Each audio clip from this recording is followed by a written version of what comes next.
un sistema educativo que no valora el estado de ánimo del profesor, creo que se equivoca profundamente. El profesor es el elemento más importante del sistema educativo. No es la tecnología, no es el aspecto de las aulas ni el tamaño de los campos deportivos.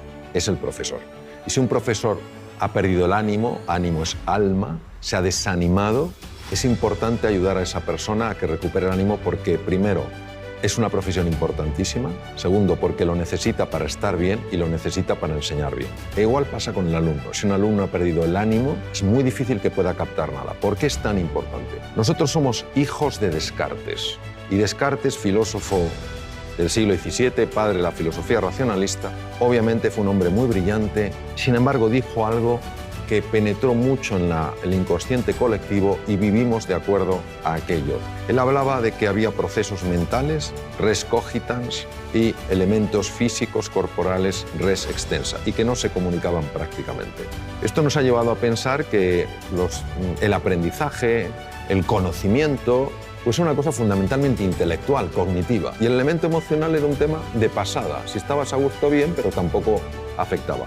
Uno de mis maestros, Antonio Damasio, escribió un libro precioso con un gran componente científico, se llama El error de Descartes, donde claramente muestra que si tú aboles, dañas la parte emocional, inevitablemente estás perturbando y dañando seriamente la parte cognitiva. Cuando se estudia la neurociencia afectiva, se ve que una persona, por ejemplo, que haya perdido el ánimo, que esté desilusionada, que esté desesperanzada, que se sienta impotente, no tiene el mismo riego cerebral que una persona que se sienta con ilusión, que se sienta con ánimo y se sienta con ganas. Las zonas más anteriores del cerebro, lo que se llaman áreas prefrontales, que son esenciales en el mantenimiento de la atención, en la memoria, en el aprendizaje y en la creatividad, son muy dependientes del estado emocional. Por eso una persona entusiasmada, con un proyecto, ilusionada, que se siente a gusto, acompañada de gente que cree en ella, etcétera, etcétera, es una persona mucho más inteligente, mucho más creativa y mucho más emprendedora.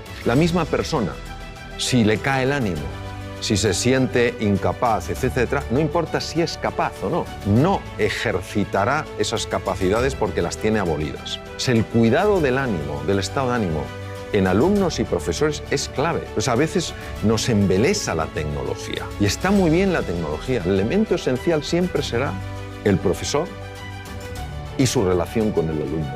Siempre, afortunadamente, será un elemento humano. Esto será insustituible. Pues por eso me parece clave. Cuando uno sabe que esto es importante, lo puede cuidar. Entonces, ¿qué se puede hacer? Lo que se puede hacer es sencillamente crear un espacio de verdadera escucha donde las personas sin ningún tipo de miedo puedan transmitir lo que sienten y lo que necesitan y no tener que ocultárselo. Y si un profesor dice, he perdido el ánimo, es importante creer en esa persona, valorarla, desafiarla y acompañarla a que lo recupere. Si ni siquiera esa persona transmite que ha perdido el ánimo, porque no siente que hay un espacio dispuesto a escuchar eso, ¿cómo la vamos a ayudar?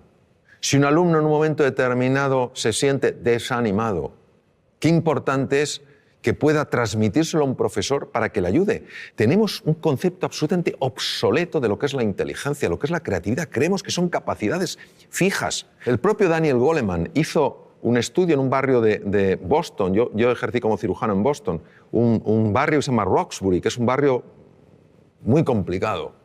Niños con cocientes intelectuales muy bajos.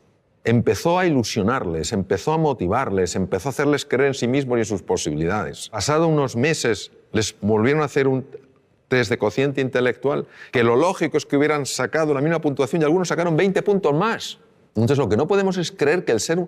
Qué bien lo decía Ortega y Gasset, decía, el ser humano no es un participio, sino un gerundio. No estamos hechos del todo, sino que nos vamos haciendo. La inteligencia se va haciendo, la creatividad se va haciendo, todo se va haciendo. Y la conexión es el ánimo que tienes, la ilusión. Pues curiosamente esto, a pesar de toda la investigación que hay que lo refuerza, sigue siendo en muchos medios una rareza.